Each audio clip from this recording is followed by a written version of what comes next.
I mean, frankly speaking, none of these guys really wow me. I'm not selling the farm for any of them, but you have to protect Joe Burrow.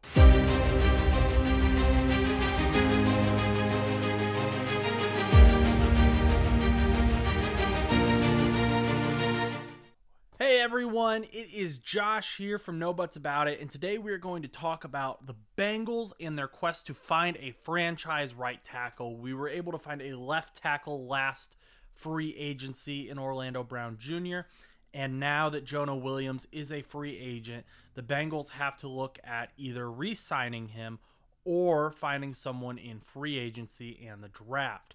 And there are a few guys who I think the Bengals might go after. So first of all, I just want to put it out there. I did look at guys like Tyron Smith and Trent Brown, but my concerns with them are mainly that I'm not sure they can be franchise guys, and I'm looking at someone who could maybe be there for the long haul, be Joe Burrow's bodyguard on that right side for a long time to come.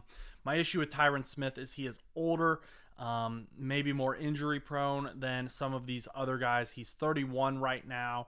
And then Trent Brown has some issues with keeping his body weight down and playing style. This last contract he had with the Patriots, they actually put it in his contract that he had to keep his body weight below a certain level. And I'm not really sure that's something we want in Cincinnati. That's just an extra variable that we need to add to a big problem when we're trying to protect our franchise quarterback. First, let's look at the guy who is already in Cincinnati, and that is Jonah Williams. He's a former first-round pick and is coming off of his fifth-year option on his rookie contract. He is a left tackle. This is his first year playing right tackle.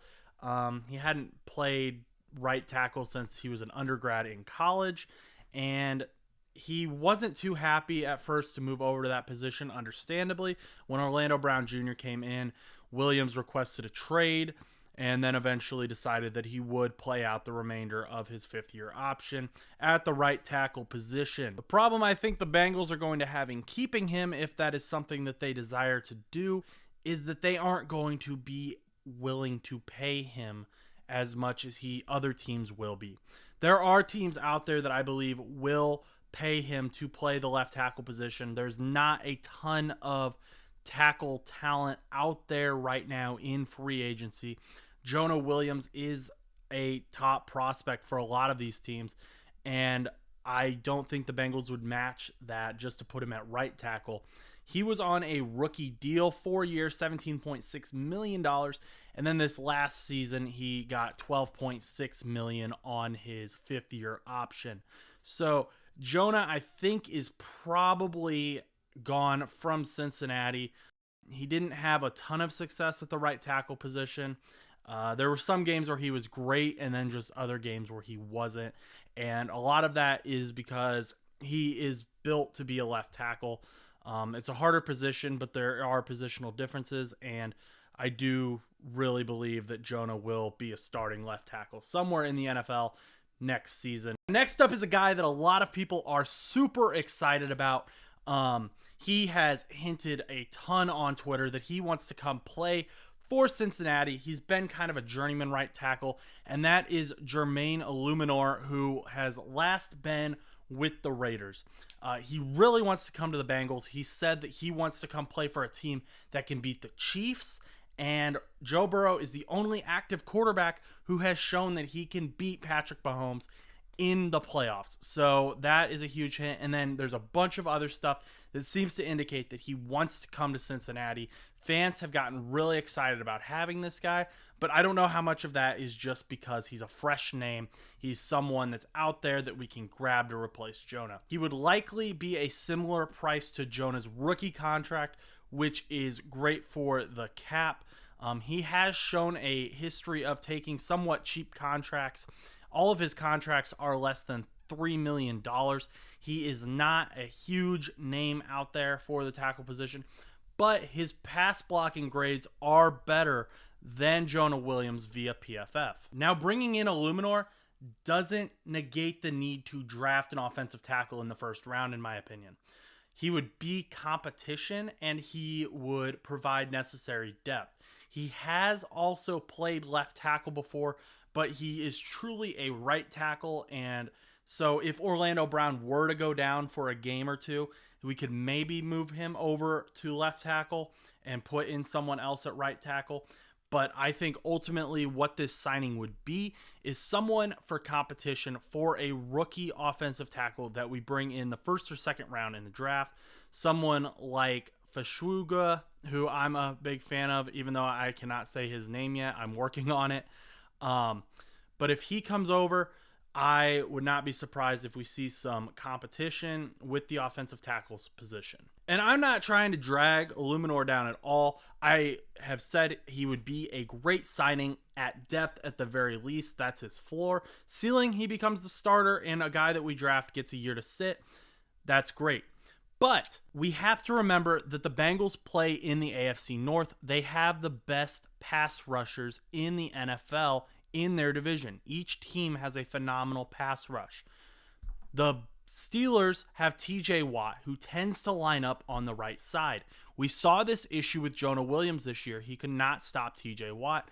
I am not sure that I trust Elumenor to consistently go up against TJ Watt. I would love to be proven wrong, but that's kind of what I'm looking at with these guys. Can they go up against TJ Watt? Because TJ Watt is a guy who is a menace, and he will wreck Joe Burrow.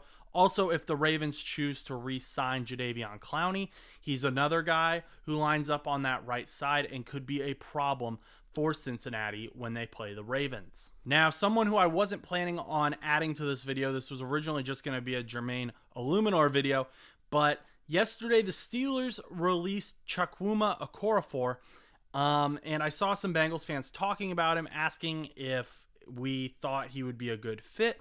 So I looked into him to see why he got benched, why he got released. Ultimately, it looks like he's just a cap casualty, but he started every game in 2021 and 2022 for the Steelers, but he was benched in 2023 following a outburst from him towards Mike Tomlin in week 8 against the Jaguars. He was reportedly upset that they were running the same run plays over and over again. He was not a huge fan of that. And we've talked about the Steelers' offensive issues a lot on the show and the personalities kind of not meshing at times. And this just seemed to be an instance of that. So I don't know how hard I'm going to hold this against him when guys like Deontay Johnson, George Pickens, and Najee Harris were also getting upset on that offense. But he has stayed healthy, and he isn't a heavily penalized right tackle. He isn't the best. Like I said at the beginning of the video, none of these guys are going to be people who I'm going to sign them and be like, okay, the right side is locked down. We're all good to go. He can get the job done, and he is arguably an upgrade over Jonah based on film, but I don't think his talent is significant of a jump to the point where I'm willing to sign him over guys with significantly lower cap hits. So like we talked about, Elumenor is less than $3 million. This guy's contract was $30 million over 3 years, so that's $10 million. We have a $7 million a year difference there. The reason the upgrade is arguable is that he struggled against the AFC North pass rushers when he paid them. Myles Garrett, Trey Hendrickson, Sam Hubbard. When he had to line up against them, he wasn't able to stop them. Sometimes they just ran around him because he was slow off the line. Now you're adding TJ Watt to that argument, who tends to line up on the right side. And I'm not sure that the value is there for $10 million on a right tackle who may or may not be able to stop the most dominant pass rushers. As we get closer to free agency and things stop becoming just rumors and they become more settled in that they're likely, we'll do more film analysis. We'll go deeper. But right now, this is just kind of my brief surface level thoughts on these guys. None of these guys are the long-term answer at right tackle and would only provide competition in depth. The Bengals should not spend a premium on any of these guys. If the Bengals go out and they spend a premium on one of these right tackles, I think that we've got a problem. I would much rather the Bengals spend a big chunk of money on a defensive tackle in free agency, whether that's extending DJ Reader or going out and getting Chris Jones or Josh Allen. there, or Daquan Jones, who just announced that he kind of wants to go somewhere where they can stop the Chiefs as well. Go get one of those guys, maybe, and then you can draft an offensive tackle. There's a ton of offensive tackle talent in the NFL draft, and I would be very happy to see them go after one of those guys in the draft. Jermaine would be the one I favor the most for the Bengals to sign, just because he's going to be relatively cheap. He'd be a veteran presence that helps that rookie kind of adjust to the NFL. And people were saying they're concerned that he's just going to get beat out by a rookie. But if that's the case, if your rookie is beating out this guy, phenomenal. Plus, he's played the left tackle position, as I said before. So if Orlando goes down for any period of time, we can temporarily move him over there. Ultimately, what makes great O-lines is depth. And I think Jermaine Elumenor would provide that for the Cincinnati Bengals if they signed him. You have to go in the draft, though. Offensive tackle, round 1 in the draft. I don't care if Brock Bowers is there. I know he's a generational talent, but the Bengals ultimately will need to get an offensive tackle early on in the NFL draft. No buts about it.